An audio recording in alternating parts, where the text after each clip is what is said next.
কোরবানির গরু যারা বিক্রি করতে আসেন তাদের কষ্টটা আজ নিজ চোখে দেখলাম। সেই সাথে আজকের ব্লগটি আমি আপনাদের সঙ্গে শেয়ার করব। আসসালামু আলাইকুম। সবাইকে অগ্রিম ঈদ মোবারক। কেমন আছেন সবাই? আশা করি সবাই ভালো আছেন। সকাল সকাল বের হয়ে গেলাম, একটু শপিং এ যাব।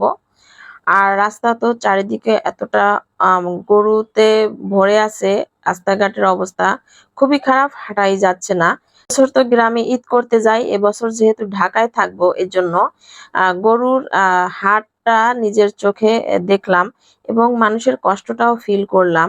কতটা কষ্ট করে দাঁড়িয়ে থেকে বসে থেকে তারপর রাত জেগে দূর দূরান্ত থেকে গরুগুলো নিয়ে এসে বিক্রি করে এবং তাদের কষ্টটা থেকে একটু ফিল করে দেখলাম। এখানে অনেকক্ষণ আমি দাঁড়িয়েছিলাম, প্রয়োজনে একটু অপেক্ষা করছিলাম আপনাদের ভাইয়ের সঙ্গে। সে আমাদের এখানে দাঁড়িয়ে রেখে অন্য কোথাও গিয়েছিল, তো ততক্ষণে আমি ওদের কষ্টটা আমি উপভোগ করেছি। কিছুক্ষণ পর পর গরুর যে গোবরটা সেটা ওরা পরিষ্কার করছে, যেহেতু এটা ঢাকা সিটি, কোনো গ্রাম না।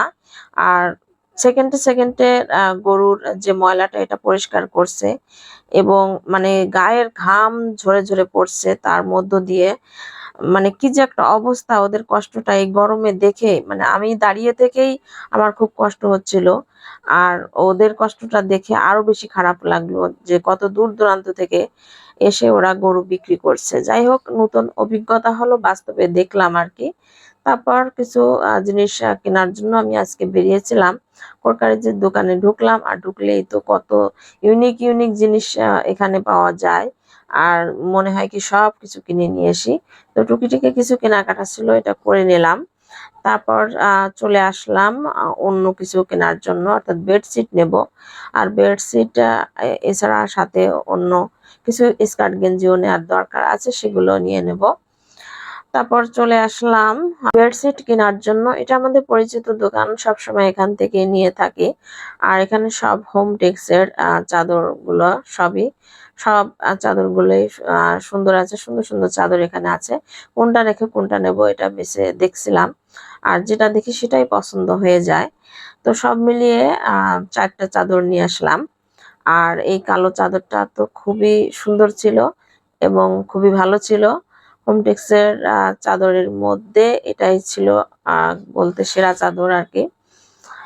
কিছু চাদর আছে একটু কমফোর্টেবল হয়, একটু সফট হয়, আবার কিছু চাদর দামি হলেও দেখা যায় কি প্রিন্ট পছন্দ হয় না।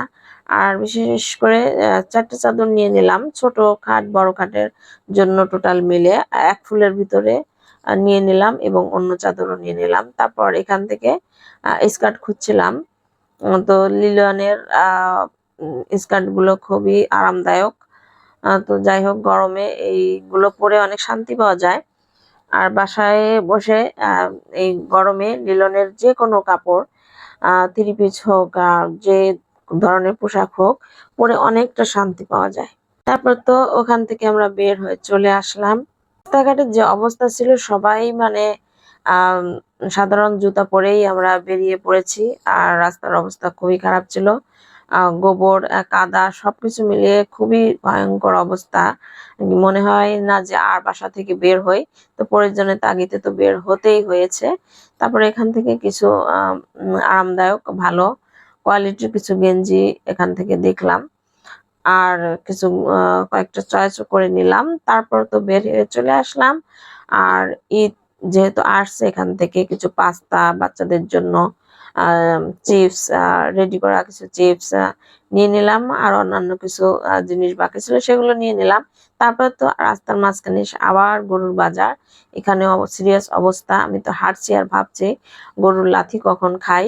আর গরুর লাথি আমার সত্যি খুব ভয় লাগে, মনে হচ্ছে কি গরুতে আমার একটা লাথি মারবে। তো এদিক ওদিক তাকিয়ে খুব কষ্টে রাস্তাটা পার হয়ে আবার আমার ছেলে আলবির জন্য আর একটা শপিং টাওয়ারে চলে আসলাম। ওখান থেকে ওর জন্য খেলনা নিব। আর ওর মার্কেটে আসলেই সব সময়ের জন্য খেলনা দিতেই হবে। আর আমার ভিডিও যারা কন্টিনিউ দেখেন তারা দেখে থাকবেন, মার্কেটে বের হলেই আমার ছেলের জন্য যে কোনো কিছু কিনতেই হবে। ওর পছন্দ মতো নিয়ে নিল। তারপর হচ্ছে এখান থেকে কিছু মশলাও নিয়ে নেব, বাকি কিছু মশলা ছিল। আর হোয়াইট ভিনেগার নিব, কেওড়া জল নিব। সবকিছু মিলিয়ে একসাথে লিস্ট করা হয় না অলসতার কারণে। কিছু বাজার আসে, কিছু বাজার বাকিও থেকে যায়, জন্য আবার নামতে হয়। তারপর রাস্তার পাশ থেকে কিছু শ্রমিকের জিনিসপত্র দেখলাম, একটু ভালো লাগলো, ওখান থেকে দুটো জিনিস নিয়ে নিলাম। সবাইকে অনেক ধন্যবাদ। আজ বিদায় নিচ্ছি। আল্লাহ হাফেজ।